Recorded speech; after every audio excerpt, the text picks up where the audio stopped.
The NFL is no stranger when it comes to controversies and scandals, from secret videotaping to under-the-table payments and even some blatant attempts at injuring opponents. And it takes DJ Johnson. The league has seen its fair share of rule breaking. If we were wrong, then we've been disciplined for that. Today, let's take a look at 8 of the most egregious cheating scandals in NFL history that shocked everyone and ended up in massive fines, suspensions, and in some cases, even changed the game. Following the 80 season, the NFL banned the sticky goo from the game. At number 8, Atlanta Falcons fake crowd noise. If you can't beat him, drown him out, right? Well, that was certainly the case in the 2013-2014 NFL season when the Atlanta Falcons were caught up in the infamous NoiseGate scandal. The Falcons were already at a home field advantage, but they decided to take it up a notch. Not with skill, but with fake crowd noise pumped into the Georgia Dome.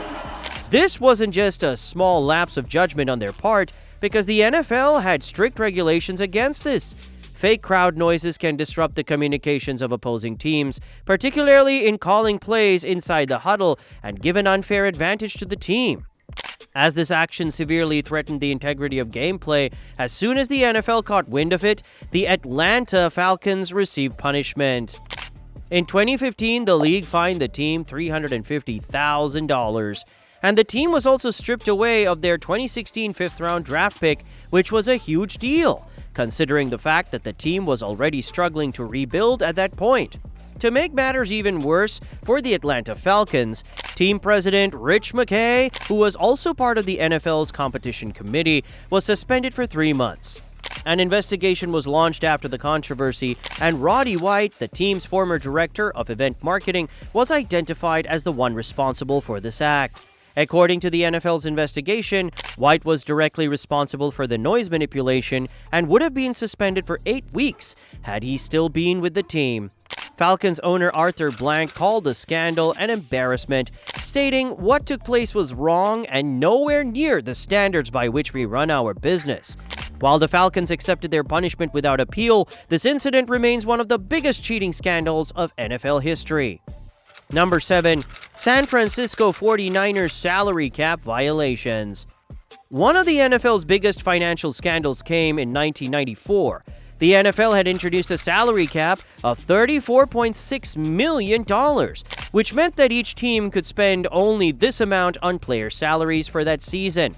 This was put in place so that the wealthier teams don't get an unfair advantage, which would also ensure a competitive balance. However, things started looking suspicious when the 49ers somehow signed 8 Pro Bowl-level free agents, including Deion Sanders. Other teams like the Saints and Falcons started raising eyebrows. As a response to this, the 49ers started to get creative. They restructured contracts, deferred payments, and convinced players to take short-term deals with low base pay but huge incentives. Team president Carmen Policy laughed off the accusations, saying if they were cheating, this wasn't the best time to do it. Before the cap was put in place, they spent big bucks to lock in stars like Jerry Rice and Steve Young. This way, when the cap hit, they had just enough room to add even more talent. By the late 90s, the NFL started looking into the matter and decided to take action. In 1997 and 2000, the league fined the 49ers $300,000. The former team president Carmen Policy was also hit with a $400,000 fine for violating salary cap rules. However, unlike other teams who were punished for cap violations in the past, San Francisco didn't lose draft picks, which meant they got off relatively easy. Number 6. Denver Broncos salary cap violations. Another salary cap violation that remains infamous in the history of the league is the Denver Broncos salary cap violation. To help with money problems while paying for their new stadium, the Broncos broke the rules by delaying payments to star players John Elway and Terrell Davis. They promised to pay them later with extra money as interest. And if that wasn't enough, in 1997, the Broncos promised a player that they would not release or cut him from the team before a specific date. These actions were against the NFL's salary cap rules because such guarantees can affect how a team's payroll is calculated and give them an unfair advantage. After finding out about this, the NFL handed down $1.918 million in fines and stripped the team of 2 third-round draft picks, one in 2002 for deferred payments, and another fine of $950,000 for cap violations from 1996 to 1998 and 2005. While the Broncos continued to claim this did not give them any competitive advantage over other teams, critics argued against it. After all, their back-to-back Super Bowl wins in 1997 and 1998 tell a different story. By the time that investigation was carried out, the league stated that the employees who were responsible for these violations were no longer with the team. And Pat Bowlen, the owner of the Broncos, and Mike Shanahan, the head coach, were not implicated in the violations. Number 5. Indianapolis Colts Playbook Leak. The Indianapolis Colts were involved in a controversy in one of the lesser-known cheating scandals. It is alleged that during their 2004 playoff run, a former team employee leaked the Colts playbook to the New England Patriots right before their crucial playoff match. This was a controversy because, you see, leaking a playbook is a serious offense in the NFL because it provides a strategic advantage to the other team. The playbook contains detailed information about offensive and defensive strategies, individual player roles, and specific plays that the team plans to execute in their matches. And so if an opponent gains access to their information, they will have an unfair advantage because they will be able to anticipate the plays in advance and disrupt their opponent's game plan. While there was no solid evidence of this leak, many Colts fans believed that the playbook leak was the reason for the Patriots' 20-3 victory. Because of this information, the New England Patriots would have had a tactical edge, making it easier to predict Manning's actions, and also counteract the Colts' offenses. You want to say all you want? You want to change the rules? Change them. We still play, and we win. That's what we do. Even though there was no formal investigation into this incident and no penalties were handed, the situation raised questions about team security and also about the ethics of competitive advantage and how to protect information in a better way. Number 4. Stickum Scandal, Lester Hayes and the Raiders. One of the biggest cheating scandals in NFL history was all about a sticky substance. You see, in the NFL, catching a football is no easy task. But during the 1970s and 80s, players found a way around it. Stickum is a glue-like substance that players could use to enhance their grip. While some wide receivers used it, no one took advantage of it quite like Lester Hayes. Hayes not only applied Stickum to his hands, but also his whole body, to the point that if the ball even touched him, it would stick. For obvious reasons, the NFL considered the use of Stickum as cheating because you can surely see how it gives an unfair advantage to the players. And sure it did, because Hayes set an NFL record in 1980 with 13 interceptions in a season, which is still a huge achievement today. Hayes' success was undeniable, but it raised a major question: was his performance really because of his exceptional skills, or was it just the Stickum? Since Hayes had set a bad precedent, soon it became an epidemic with many teams following his lead. However, the NFL did not leave it unaddressed. In 1981, the NFL put forth a motion to ban the use of Stickum in what became known as the Lester Hayes Rule. According to Rule 5, Article 4, Item 8, no player shall wear any adhesive or slippery substance on the body or equipment. After the rule change, players could no longer use Stickum, and any violations would result in fines or suspensions. However, even after the ban, Hayes' career continued to thrive. Later on, Hayes went on to defend his actions. In a 2007 interview, he said that he did what he had to make sure his team won. Number 3. Deflategate, New England Patriots.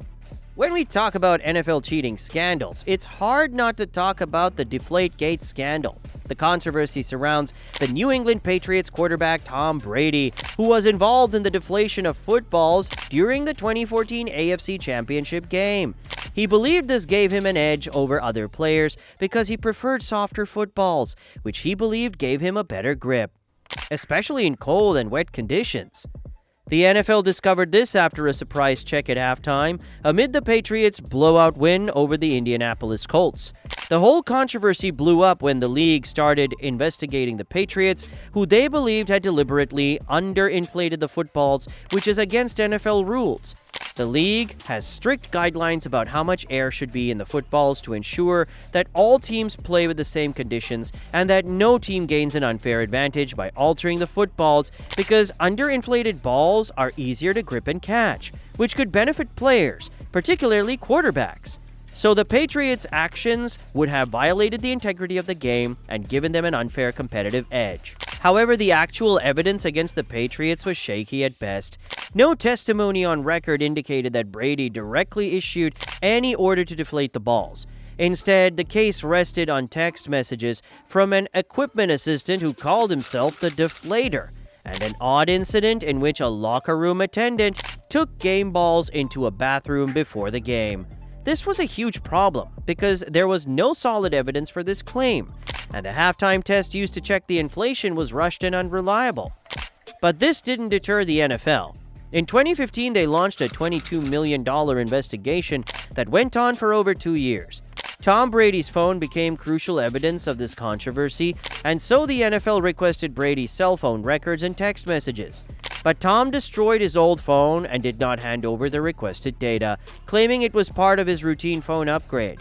In the end, Tom Brady got a 4-game suspension, and he was also fined $1 million as part of the overall penalty for the New England Patriots organization. Additionally, the Patriots lost 2 draft picks and were fined $1 million. But the story didn't end there.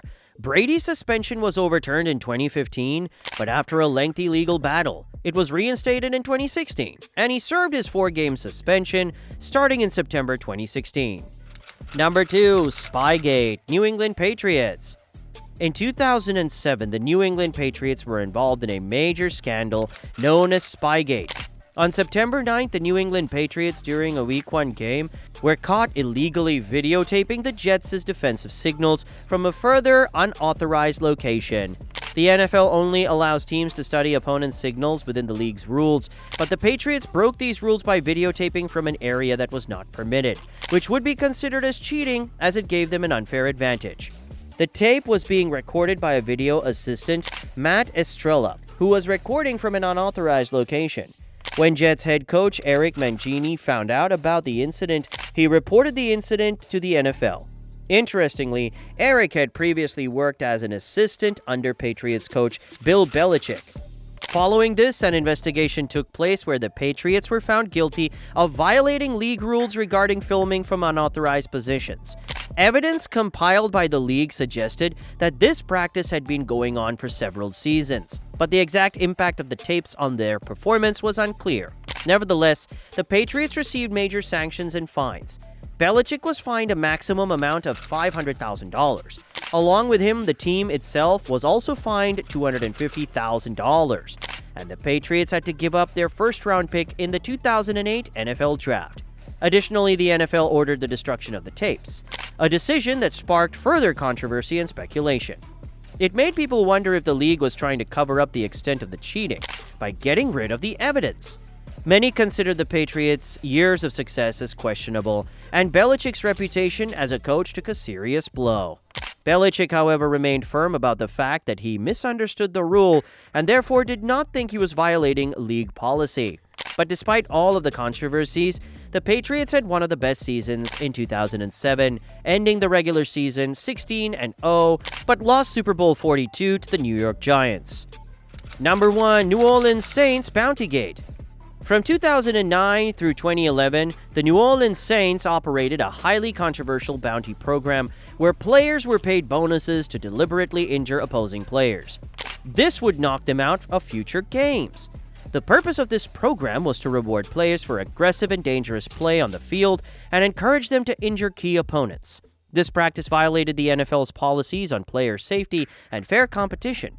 This operation was largely run by defensive coordinator Greg Williams, who would reward defenders with cash bonuses for knockouts and card-offs, with $1,000 to $1,500. However, depending on the stakes of the game, the reward was doubled or tripled. Before the 2009 NFC Championship, linebacker Jonathan Vilma reportedly placed $10,000 on the table for taking out Minnesota quarterback Brett Favre, who did leave the game injured. When the NFL announced its findings on March 2, 2012, the New Orleans Saints suffered heavy losses.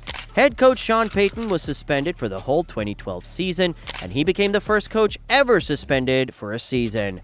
They also fined the Saints franchise $500,000 and took away second-round draft picks from the team in 2012 and 2013. Williams was suspended indefinitely, however, he was later reinstated. In addition, Vilma, along with several players, received suspensions, his for the entire 2012 season. The suspensions were eventually reduced after legal appeals. Let us know in the comments below how many of these incidents were you familiar with and how many of these were shocking. And remember to give these videos a thumbs up if you enjoyed them. Also, hit the subscribe button so you never miss out on a future video.